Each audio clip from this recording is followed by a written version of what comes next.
Benar Tuhan, pada pagi hari ini tak ada yang dapat memisahkan kami dari kasih-Mu Tuhan. Yes. Sebab kasih-Mu lebih besar daripada segala apa yang ada di muka bumi ini Tuhan.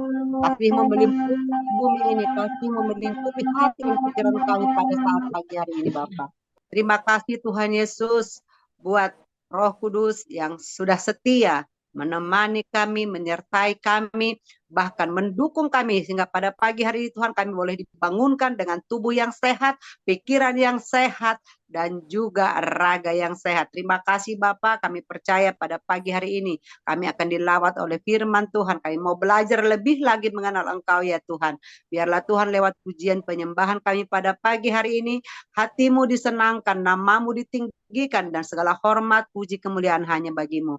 Terima kasih Bapak, urapi setiap partisipan The Power of Love dimanapun berada Tuhan.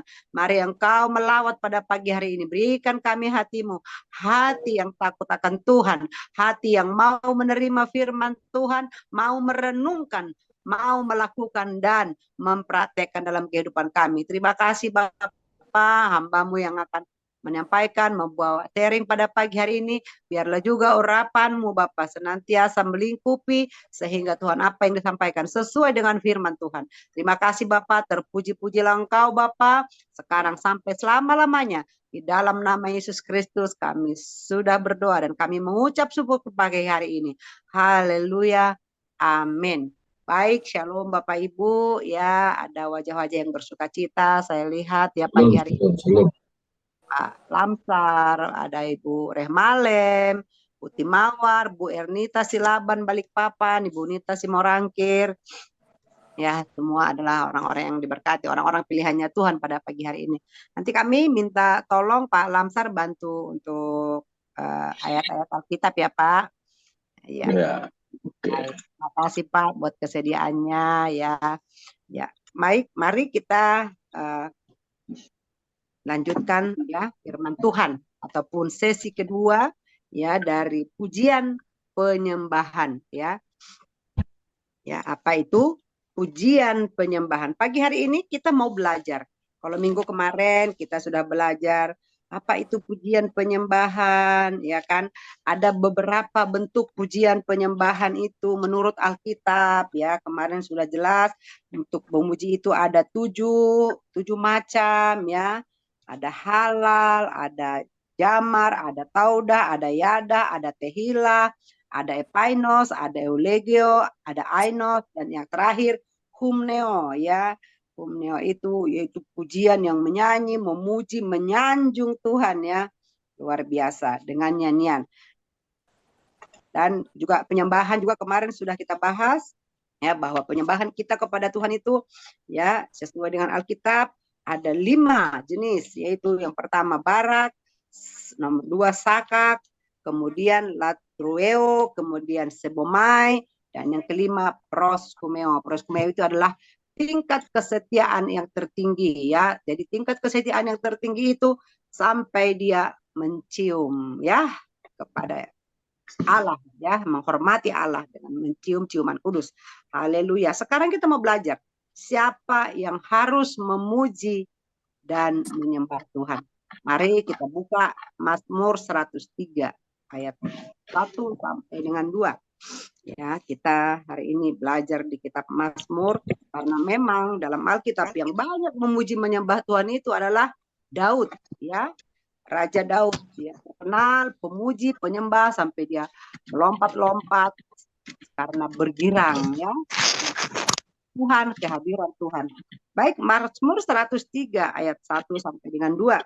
Saya bacakan buat kita semua. Pujilah Tuhan hai jiwaku, dari Daud. Pujilah Tuhan hai jiwaku, pujilah namanya yang kudus hai segenap batinku. Pujilah Tuhan hai jiwaku dan janganlah lupakan segala kebaikannya. Amin. Ya. Alkitab mencatat siapa sajakah yang harus memuji dan menyembah Tuhan. Ya. Yang pertama itu tadi aku, ya. Jadi setiap pribadi, artinya setiap pribadi. Ya, yang pertama yang layak, yang harus bukan layak, harus memuji dan menyembah Tuhan itu adalah aku, saya, atau setiap pribadi. Ya. Sudah Tuhan ciptakan. Berarti semua ya, setiap pribadi yang Tuhan sudah ciptakan di muka bumi ini harus memuji dan menyembah Dia. Ya tadi sudah kita baca ayatnya di Mazmur 103 ayat 1 sampai dengan 2. Ya, pujilah Tuhan hai jiwaku, pujilah namanya yang kudus, hai segenap batinku. Jadi memuji bukan hanya dengan pikiran, dengan ucapan, bukan hanya dengan jiwa, tapi segenap batinku. Pujilah Tuhan hai jiwaku, janganlah melupakan segala kebaikannya. Ya, minggu lalu kita sudah bercerita bahwa pujian dan penyembahan itu muncul adalah akibat respon kita, kekaguman kita kepada Allah kita yang sudah menciptakan kita, yang sudah menyelamatkan kita dari dosa. Dan Dia tidak mau kehilangan kita, Dia mau kita tetap berada dalam kemuliaannya. Ya, jadi respon, ya, bentuk kekaguman kita kepada Allah. Nah, jadi yang pertama itu. Yang kedua, siapa saja yang harus memuji dan menyembah Tuhan? Yang kedua adalah para malaikat Tuhan. Ya, saya minta tolong Bapak Lamsar bacakan buat kita Mazmur 103 ayat 20a.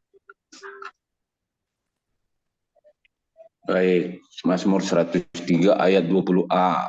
Pujilah Tuhan, hai malaikatnya, hai pahlawan-pahlawan perkasa. Ayat 20a ya Bu ya. Pujilah Tuhan, ya, hai malaikatnya. Ya, jadi selain setiap pribadi, selain manusia adalah malaikat Tuhan. Para malaikat Tuhan itu harus memuji menyembah Dia. Ya jelas Alkitab berkata di Mazmur 103 ayat 20a ya. Itu jelas. Jadi harus. Nah, yang ketiga siapa?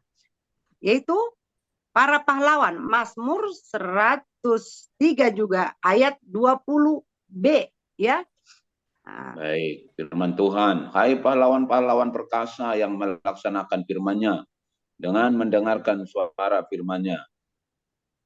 Ya, ya jelas ya. Jadi pahlawan-pahlawan ini siapa? Ya orang-orang yang sedang berperang, yang sedang bergumul, yang sedang berjuang. Ya, wajib juga untuk memuji dan menyembah Tuhan. Kemudian yang keempat, segala tentara Allah. Mazmur 103 ayat 21a. Baik. Pujilah Tuhan, hai segala tentaranya. Nah itu, segala ya, siapa saja tentara Tuhan, siapa saja yang dia membela kebenaran, membela, wajib memuji Dia. Yang kelima, yang wajib memuji Tuhan itu atau harus, yaitu orang yang melakukan kehendaknya. Ya, di Mazmur 103 ayat 21b di bawahnya Pak ya. Baik. Hai pejabat-pejabatnya yang melakukan kehendaknya. Iya. Jadi yang melakukan kehendaknya juga wajib, harus ya memuji, menyembah Dia. Yang selanjutnya, siapa saja? Semua hamba Tuhan. Kita buka Mazmur 113 ayat 1. Mazmur 113 ayat 1. Kita cepat ya Bapak Ibu ya. Jadi makanya sediakan pulpen. Jadi nanti sewaktu-waktu kita ini bisa ya punya ini. 113 ayat 1 Pak Lamsar. Haleluya, pujilah hai hamba-hamba Tuhan, pujilah nama Tuhan. Nah, ya, jadi jelas sama hamba Tuhan harus memuji dan menyembah Tuhan. Dan kemudian juga ada juga di Mazmur 135 sama, perkataan yang sama ya, saya bacakan 135. Haleluya, pujilah nama Tuhan. Pujilah hai hamba-hamba Tuhan ya. Jadi hamba-hamba Tuhan wajib harus memuji menyembah Tuhan. Nah, selanjutnya segala bangsa ya yang harus memuji dan menyembah Tuhan itu segala bangsa. Jadi tidak ada pilih bulu. Ya. Mazmur 117 ayat 1, Pak. Pujilah Tuhan, hai segala bangsa. Megahkanlah Dia, hai segala suku bangsa.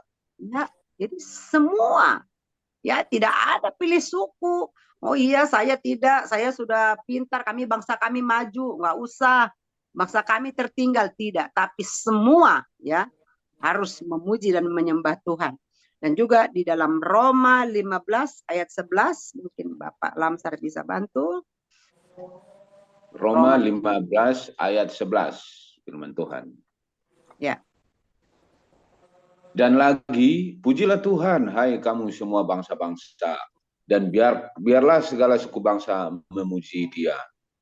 Iya, jelas ya Bapak Ibu ya. Diteguhkan lagi di Perjanjian Lama di Mazmur 117 sudah dikatakan bahwa segala suku bangsa harus memuji Tuhan, dan Roma 15 juga di Perjanjian Baru diteguhkan lagi semua segala suku bangsa di muka bumi ini haruslah memuji dan menyembah Tuhan. Dan yang terakhir, orang yang memuji menyembah Tuhan itu yaitu orang-orang yang takut akan Tuhan. Ya, kita baca Mazmur 135 ayat 20.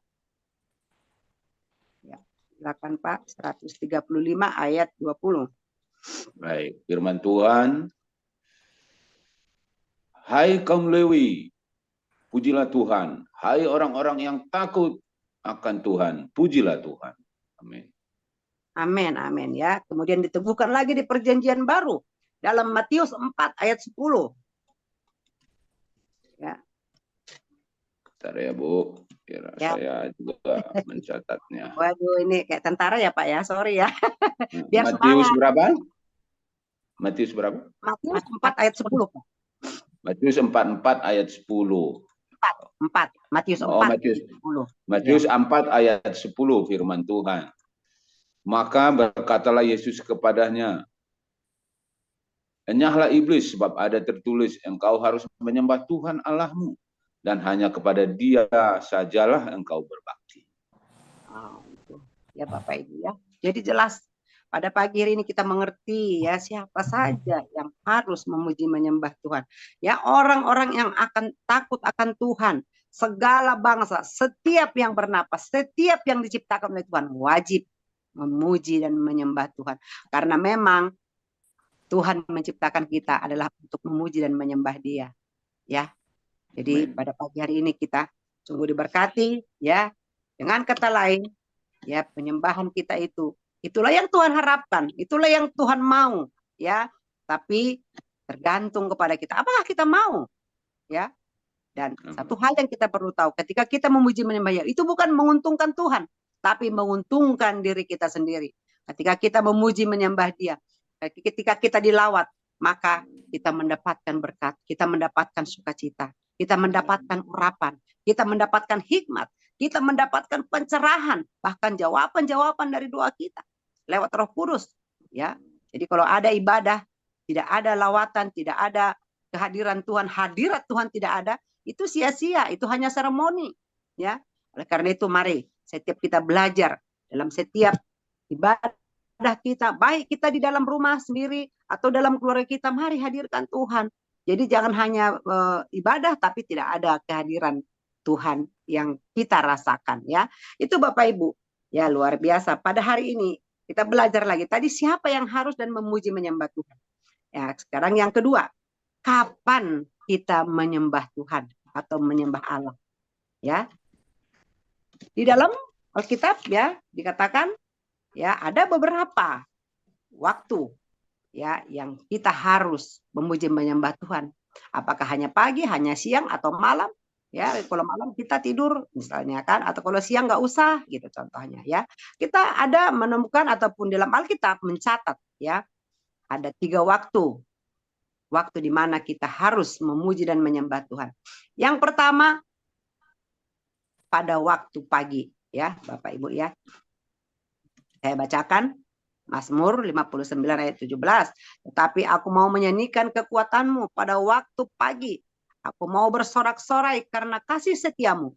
Sebab engkau telah menjadi kota bentengku, tempat pelarianku pada waktu kesesakanku. Ya, amin. Ya, jadi yang pertama, waktu kita memuji Tuhan itu adalah pagi-pagi seperti ini Bapak Ibu. Kenapa? Ya kan? Karena kasih setianya, dia menjaga kita sepanjang malam. Ya, siapa yang tahu? Kalau pas malam kita tidur, tahu-tahu kita lupa bangun. Ya kan? Ada yang seperti itu? Ada. Ya. Saya punya mertua, adik mertua saya seperti itu. Malam tidur pagi-pagi, lupa bangun. Akhirnya anaknya mau pergi sekolah, mau minta uang ongkos. Mah, tahu-tahu udah dingin. Jadi kita tidak tahu kapan perginya, kapan pulangnya. Oleh karena itu kita wajib memuji Tuhan ketika Tuhan masih memberikan kita napas, membangunkan kita pagi hari ini Bapak Ibu. Ya, sebab dikatakan engkaulah kota bentengku, tempat pelarianku. Ini tempat pelarian. Ketika kita susah, ketika kita sedih, kita datang kepada Tuhan, kita nangis, kita peluk Dia, kita tersungkur di bawah kakinya. Tuhan, Engkaulah tempat pelarianku, Engkaulah kota bentengku, ya. Engkau yang dapat menyelamatkan aku, ya. Itu tadi di Mazmur 59 ayat 17. Ya. Yang kedua, kapan kita memuji menyembah Tuhan? Yaitu pada malam hari. Ya. Mazmur 134 ayat 1 saya bacakan Bapak Ibu. Nyanyian ziarah.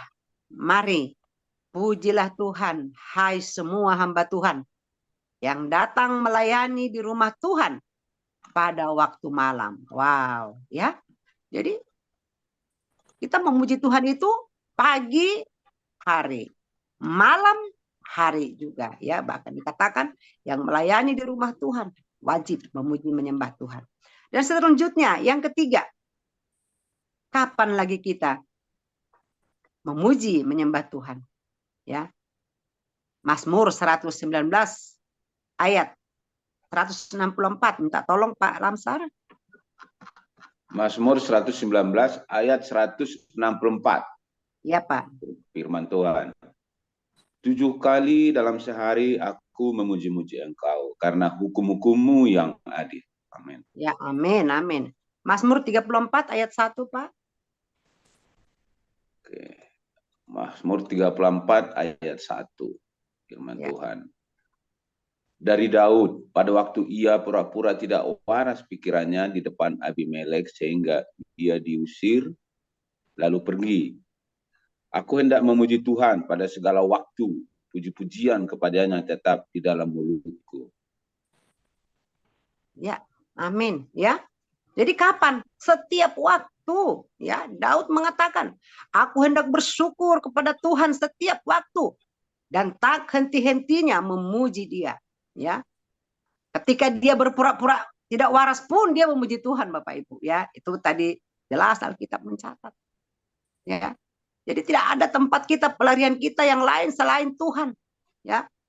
Jadi ada 3, pagi, malam, dan setiap waktu. Jadi sepanjang hari, sepanjang kita masih bernapas, kita layak memuji dan menyembah Tuhan. Di dalam hati kita, dalam pikiran kita, kita tetap nama Tuhan yang kita muliakan Bapak Ibu, ya. Jadi demikian indah firman Tuhan pada pagi hari ini. Selanjutnya, tadi yang pertama siapa, kemudian kapan. Nah, yang ketiga, di mana kita memuji dan menyembah Tuhan. Nah, ini juga kita harus tahu, ya. Ya, ada mengatakan kita memuji menyembah Tuhan itu ketika kita di gereja atau di bait Allah. Ya. Ada yang mengatakan hanya di kamar saja. Ya, dia kutip ayat Alkitab, masuklah ke dalam kamarmu. Nah, hanya di situ gitu ya. Tapi apa kata Alkitab? Ya. Kita dapat memuji Tuhan di segala tempat dan di segala keadaan. Nah, namun tempat itu di mana? Ya. Kita mau buka Alkitab, kita mau baca, belajar dari Alkitab. Yang pertama, kita memuji menyembah Tuhan yaitu di altar, ya, atau di mezbah Tuhan. Ya, pada zaman Israel, ya, Abraham, Yakub dan Ishak memuji menyembah Allah itu di altar-altar yang dibangun di beberapa tempat yang berbeda. Ya, karena mereka ada yang berpindah, ada yang ya seperti Yakub, ya, dia melarikan diri. Nah, sehingga dia ketika dia di sana bergumul dengan Allah, di sana dia memuji menyembah Allah. Jadi tempatnya berbeda, tidak satu tempat. Kita mau buka firman Tuhan, Kejadian 22 ayat 9. Ya. 8, Pak Lamsar. Sampailah mereka ke tempat yang dikatakan Allah kepadanya. Lalu Abraham mendirikan mezbah di situ. Disusunyalah kayu, diikatnya Ishak anaknya itu dan diletakkannya di mezbah itu di atas kayu api. Wow, ya. Itu bercerita bagaimana Tuhan meminta Abraham agar mempersembahkan anaknya satu-satunya Ishak kepada dia, ya. Jelas dikatakan. Jadi tempatnya berbeda, tempat penyembahan Abraham, Ishak dan Yakub itu tidak sama, ya Bapak Ibu, ya. Itu beda-beda tempat. Itu tadi Kejadian 22 ayat 9 menceritakan. Ya, kita tahu semua ceritanya itu bagaimana Abraham mau menyerahkan anaknya Ishak kepada Tuhan. Ya, kemudian Yakobus 2 ayat 21. Ya, silakan Pak. Yakobus 2 ayat 21. Ya, Pak. Baik. Bukankah Abraham Bapak kita dibenarkan karena perbuatannya ketika ia mempersembahkan Ishak anaknya di atas mezbah? Ya, amin. Ya, diteguhkan ya Bapak Ibu ya. Tadi yang dia mempersembahkan di atas gunung di mezbah itu di ayat di Perjanjian Baru, di Yakobus diteguhkan lagi bahwa karena iman ya, maka Abraham mempersembahkan anaknya yaitu Ishak kepada Tuhan satu-satunya ya. Tapi apa yang terjadi ketika dia melakukan dengan segenap hati, dengan sepenuh hati, maka Allah ya memberikan atau menyediakan korban yang lain yaitu domba ya sebagai pengganti Ishak ya. Itu luar biasa Bapak Ibu ya, pengalaman iman. Makanya dikatakan Abraham itu adalah bapak orang percaya ya. Sampai lagunya pun ada di sekolah minggu. Bapak Abraham mempunyai banyak sekali anak-anak. Aku anaknya, engkau juga. Mari puji Tuhan. Tangan kanan, tangan kiri gitu ya. Nah, yang pernah sekolah minggu pasti tahu lagu itu. Saya suka lagu itu. Jadi Bapak Abraham itu mempunyai banyak anak, termasuk kita. Ya, karena dia disebut adalah gelarnya sebagai Bapak orang percaya. Ya, dia percaya apa yang dikatakan Tuhan di dalam kehidupannya. Nah, itu yang pertama ya. Tadi di altarnya ya, Tuhan mau ya. Kemudian yang kedua di tabernakel Bapak Ibu. Ini Siska kenapa bolak-balik? Masuk Siska, tapi sudah masuk. Sinyal Bu, sinyal mungkin. Oh, sinyal itu ya. Oh, jadi keluar masuk ya Siska ya. Ya. Oke. Dua HP kali, 2 HP. Oh iya, jadi muncul di layar saya muncul makanya saya lihat. Tabernakel ya, di tabernakel. Pada zaman Nabi Musa, tempat pujian dan penyembahan itu berfokus di tabernakel. Di mana ibadah di tabernakel itu memiliki urutan-urutan tertentu yang sudah ditetapkan. Yang pertama yaitu di pintu gerbang ya, itu sebagai dua pembukaan. Ya, kemudian yang kedua di dalam mezbah korban bakaran. Nah, di situ ada puji-pujian, kesaksian dan persembahan korban. Ya. Dan kemudian yang ketiga ada kolam pembasuhan, yaitu menyucikan hati dan pikiran. Ya, itu di dalam ibadah itu maksudnya Bapak Ibu ya.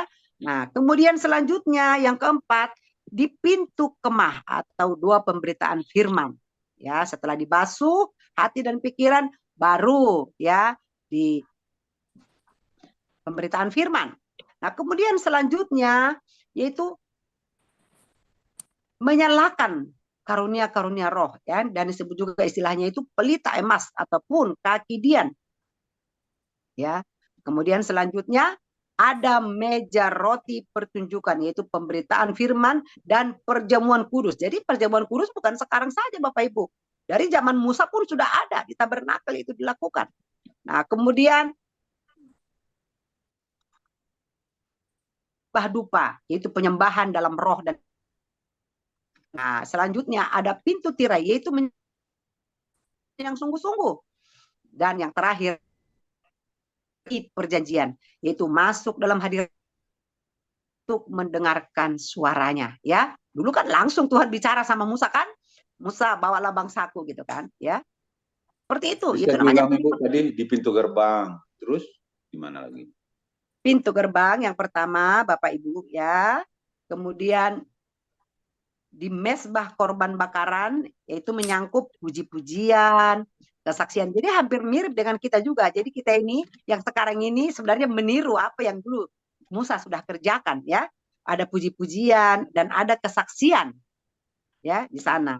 Nah, kemudian yang ketiga ada kolam pembasuhan. Jadi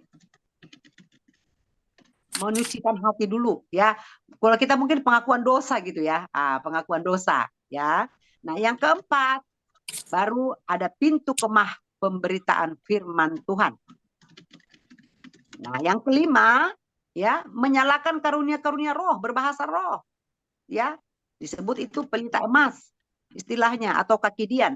Kemudian yang ke-6 ya, 6 ada meja roti pertunjukan pemberitaan firman atau perjamuan kudus. Ada perjamuan kudus di sana Bapak Ibu. Setelah berbahasa roh, ada perjamuan kudus. Nah, kemudian yang ke-7 ada penyembahan dalam roh dan kebenaran. Jadi selesai perjamuan kudus mereka menyembah dalam roh dan kebenaran. Yaitu berbahasa roh, sikaralawayase, ya gitu ya. Nah, kemudian yang selanjutnya yaitu menyembah dalam penyerahan yang sungguh-sungguh. Ketika sungguh-sungguh menyerahkan, maka yang terakhir masuk dalam peti perjanjian. Yang tadi pintu tirai. Pintu tirai. Jadi ketika dulu menyembah, itu enggak langsung masuk si Musa itu ke dalam ruang Maha Kudus itu. Kan ada ruang Maha Kudus ya Bapak Ibu ya. Yang kemarin diceritakan Bapak Arthur Pua dari Singapura. Dia dimasuk seseorang nabi masuk ke dalam itu, dibikin tali, diikatkan tali dan dia pakai lonceng. Kenapa? Karena memang tidak boleh masuk. Nah, itu jadi pintu tirai. Tadi setelah penyembahan dalam roh dan kebenaran, maka ada yang selanjutnya itu pintu tirai. Menyembah dengan penyerahan yang sungguh-sungguh. Nah, ketika Musa, ketika dulu nabi-nabi menyerahkan dirinya sungguh-sungguh, maka dia masuk dalam hadirat Tuhan untuk mendengar suara Tuhan. Nah, disitulah dia dengar apa pesan Tuhan ketika dia masuk ke dalam ruang Maha Kudus itu. Ya, dahsyat ya kalau kita. Jadi nggak ada apa-apanya kita ini. Kita ini sekarang menyembah di mana saja bisa. Di angkot bisa, di motor bisa. Dulu sebegitu detilnya ya untuk memuji menyembah Tuhan. Ya, seperti itu. Nah, tapi nggak ada yang salah, semua baik ya. Nah, kemudian yang ketiga di Pondok Daud. Ya, tadi di altar, kedua tabernakel, ya ini sesuai dengan Alkitab ya. Yang ketiga Pondok Daud. Pondok Daud lahir dari hati Daud yang sangat mengasihi Tuhan.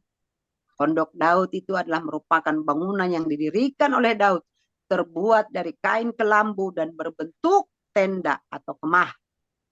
Jadi bukan sebuah bangunan permanen ya. Di dalam pondok inilah Daud meletakkan tabut perjanjian dan Tuhan bersemayam di atasnya. Kita mau baca firman Tuhan 2 Samuel 6 ayat 17. Oke, firman Tuhan. Ya. Ya. Tabut Tuhan itu dibawa masuk, lalu diletakkan di tempatnya, di dalam kemah yang dibentangkan Daud untuk itu. Kemudian Daud mempersembahkan korban bakaran dan korban keselamatan di hadapan Tuhan. Ya, lanjutkan 2 Samuel 7 ayat 2, Pak. 2 Samuel 7 ayat 2. Ya. Berkatalah raja kepada Nabi Nathan, lihatlah, aku ini diam dalam rumah dari kayu aras, padahal tabut Allah diam di bawah tenda. Amin. Ya, amin. Jelas ya Bapak Ibu ya. Jadi dulu tabut Allah itu memang harus spesial ya, karena tabut Allah itu adalah tanda kehadiran Allah yang menyertai bangsa Israel kemanapun mereka, ketika mereka berperang, ketika mereka berpindah-pindah ya pada waktu itu. Jadi dibawa-bawa itu tabut perjanjian Tuhan itu. Dan Daud sebagai memang raja pada waktu itu dia memperlakukan dengan spesial. Tadi jelas dikatakan ya. Dia membuat, makanya ada Pondok Daud, ada istilah Pondok Daud itu karena dia membuat kelambu, jadi dia tidak kotor, baru tabut itu diletakkan Bapak itu ya.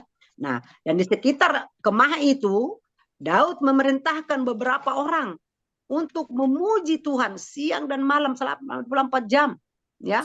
Itu yang luar biasa. 7 hari dalam seminggu. Daud sendiri juga seorang yang sangat gemar memuji Tuhan. Kita baca Mazmur 119 ayat 164. Mazmur 119 ayat 164. Mazmur 119 ayat 164. Ya. Ya Pak, benar. Baik.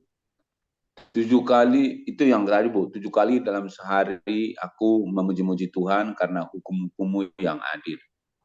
Ya, betul.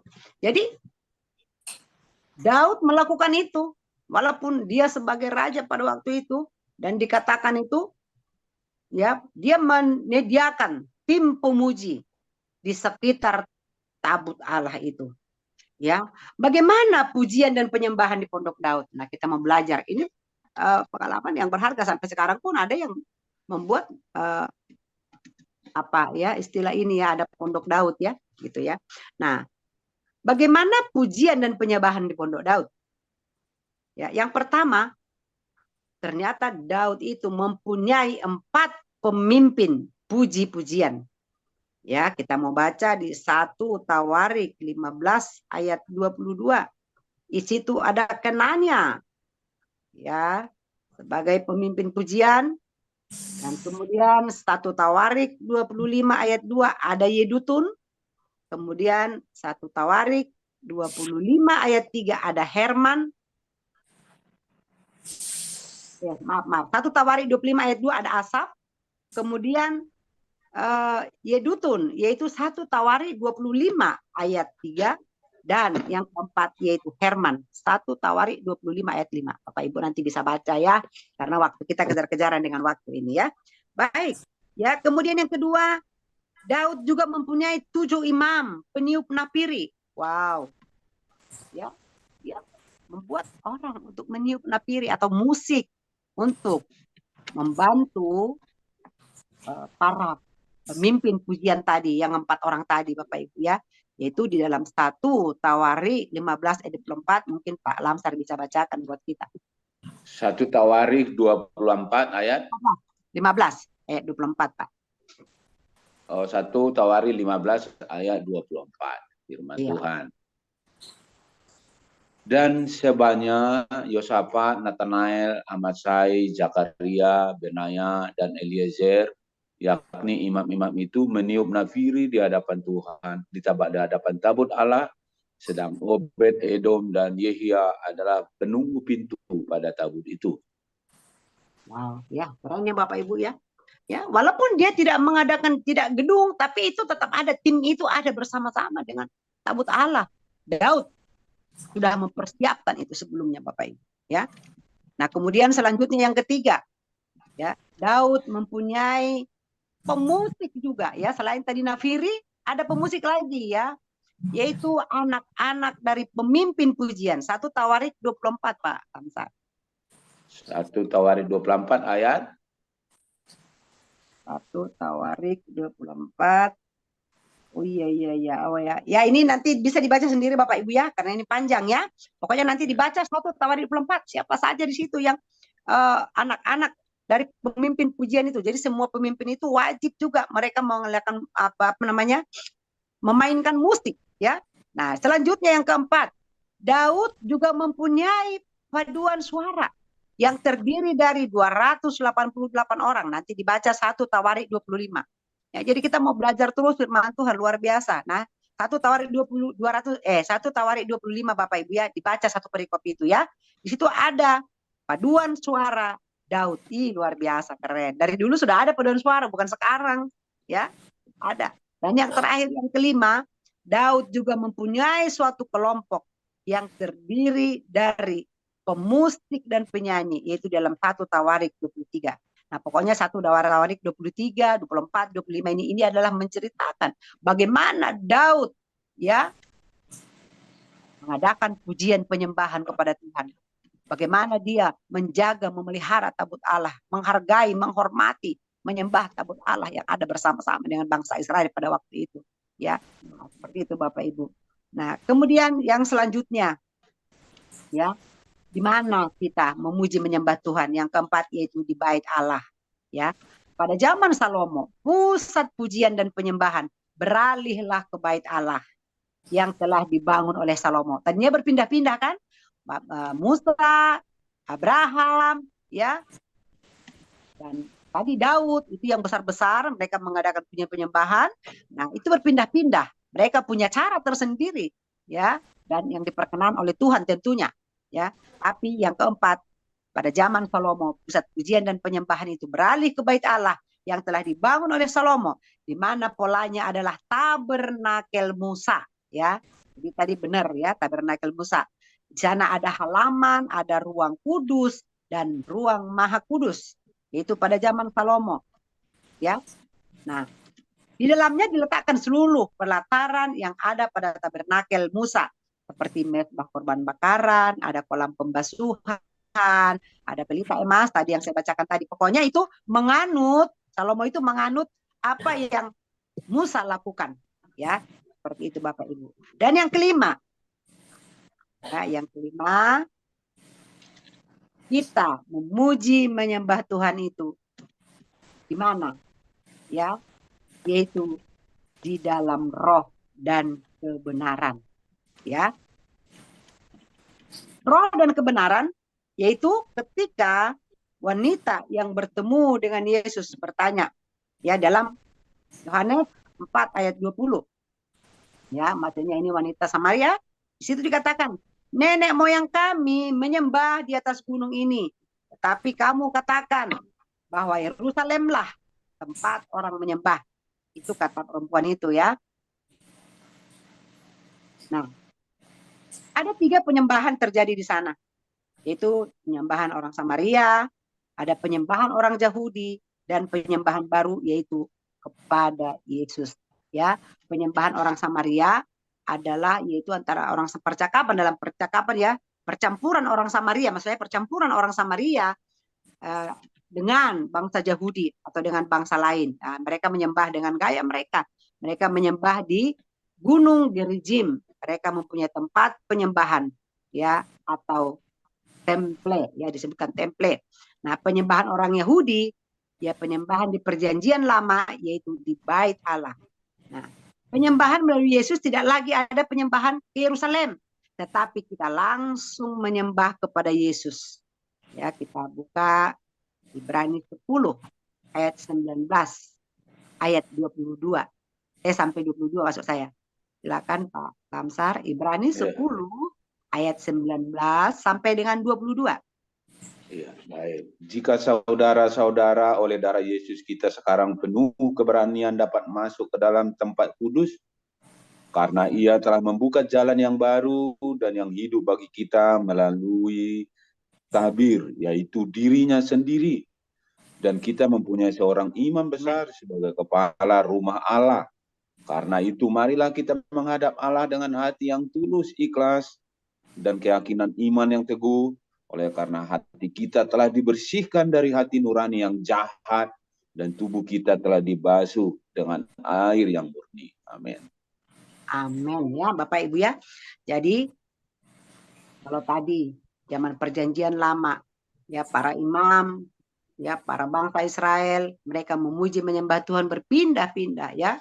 Begitu sulitnya, tapi kita sangat-sangat dimudahkan dengan kehadiran Yesus, dengan korban Yesus, maka kita menyembah Tuhan di mana saja. Tidak perlu ke Yerusalem Bapak Ibu, ya.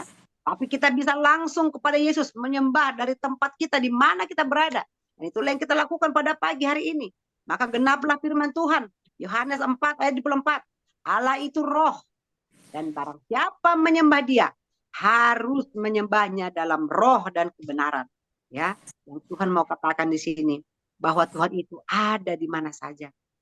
Tuhan itu ada di rumah kita, ada di kamar kita, ada di rumah sakit. Ya, pada saat ini, ya, adik kami, istri Pak Tonggang ada di rumah sakit. Ya, Ibu Dona Purba. Tuhan ada di sana. Ya, tidak dibatasi oleh waktu pun. Ada bersama dengan dia, ada memeluk dia, mendukung dia, ya, sehingga dia kuat, ya, dan terjadi kesembuhan, ya, terjadi mujizat, ya. Ada di ruang terbuka, ada di atas motor ketika kita memuji menyembah Tuhan. Yang penting kita memuji dengan hati, di dalam roh dan kebenaran. Roh kita lah yang memuji, hati kita yang memuji. Di dalam mobil, di dalam pesawat, di mana saja, ya.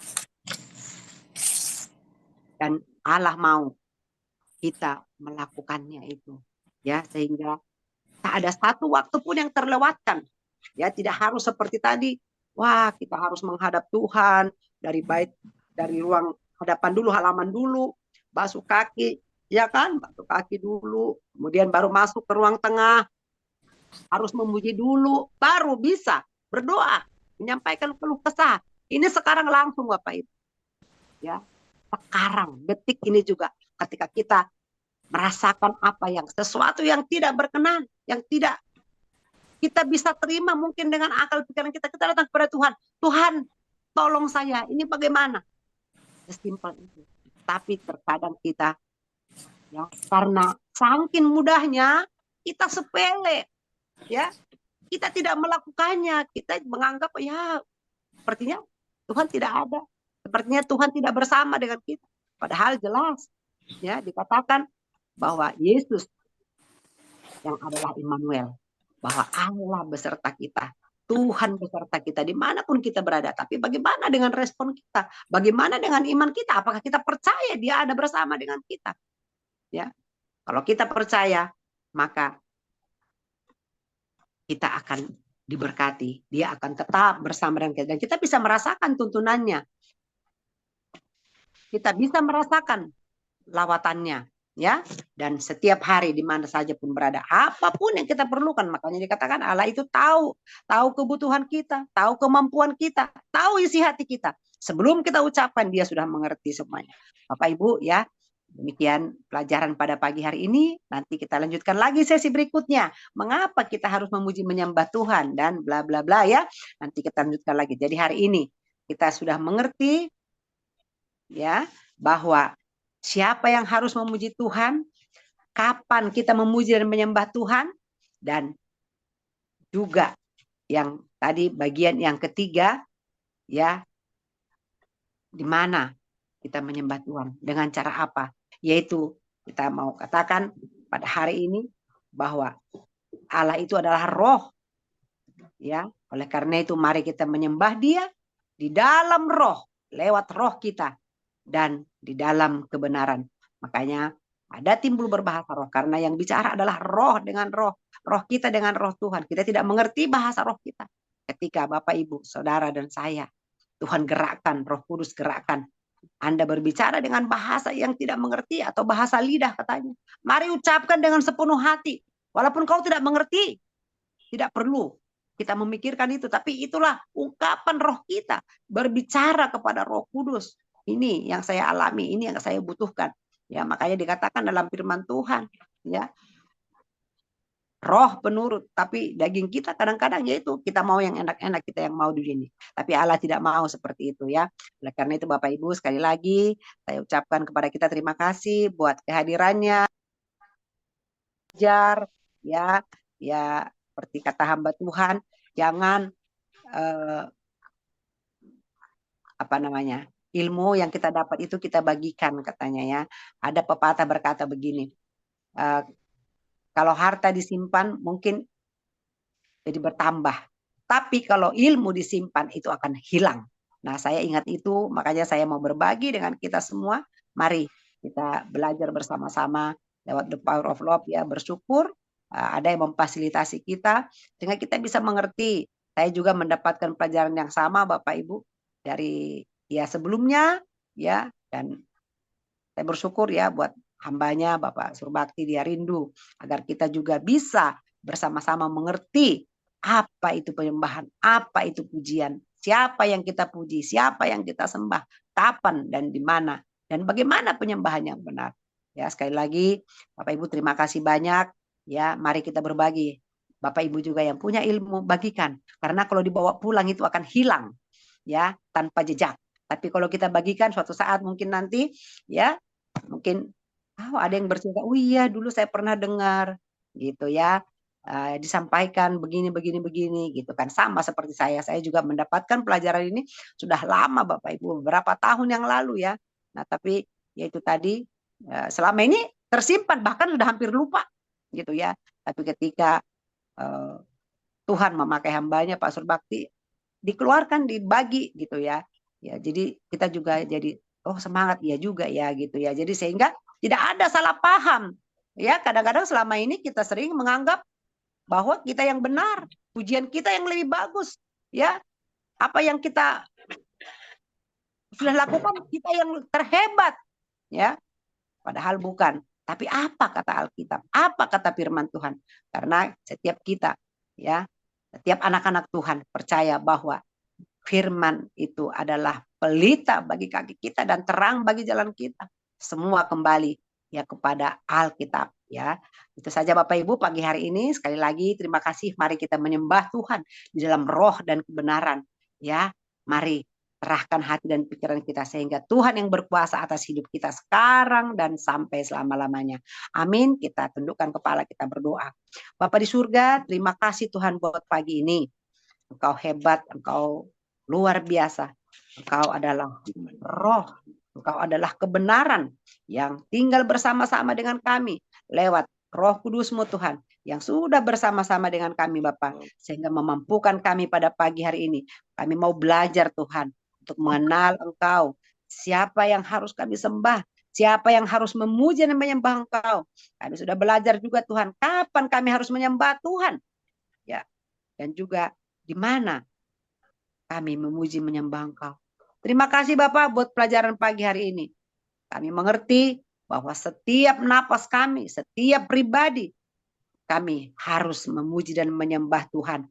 Setiap waktu, kapan saja dan dimanapun saja. Dan kami memuji dan menyembah Engkau di dalam roh dan kebenaran. Dimanapun kami berada pada saat ini. Partisipan the power of love. Baik di dalam negeri maupun di luar negeri. Oleh karena roh yang sama. Maka kami bisa bersama-sama memuji Engkau Tuhan. Terima kasih Bapak, terima kasih Roh Kudus. Hamba-Mu sudah selesai berkata-kata. Biarlah Tuhan pelajaran pada pagi hari ini boleh menguatkan kami, boleh meneguhkan kami, agar kami untuk lebih lagi, sungguh-sungguh lagi, memuji menyembah Engkau dalam kehidupan kami. Sehingga kami diberkati, kami dituntun untuk lebih lagi masuk dalam rancangan Tuhan. Sebab rancangan-Mu adalah rancangan damai sejahtera dalam kehidupan kami. Terima kasih Bapak, terima kasih. Pada pagi ini kami teringat buat saudara kami Bapak. Ibu Dona Purba yang terbaring di rumah sakit Puri Cinere. Mari Tuhan Engkau lawat dia pagi hari ini Bapak. Tuhan memberikan dia kekuatan, semangat. Sehingga dia tetap mengandalkan Tuhan. Sehingga dia merasakan pelukan-Mu yang begitu penuh kasih itu Bapak. Kau sanggup menyembuhkan dia Tuhan. Lewat tangan dokter, perawat, obat-obatan, makanan dan minuman, juga istirahat. Maka adik kami ini bisa sembuh. Dan bisa kembali beraktivitas pada waktu yang Tuhan sudah tentukan. Kami percaya Bapak di dalam nama Yesus. Kami mengucap syukur pagi hari ini Bapak. Haleluya. Amin. Saya kembalikan ke Pak Surbakti.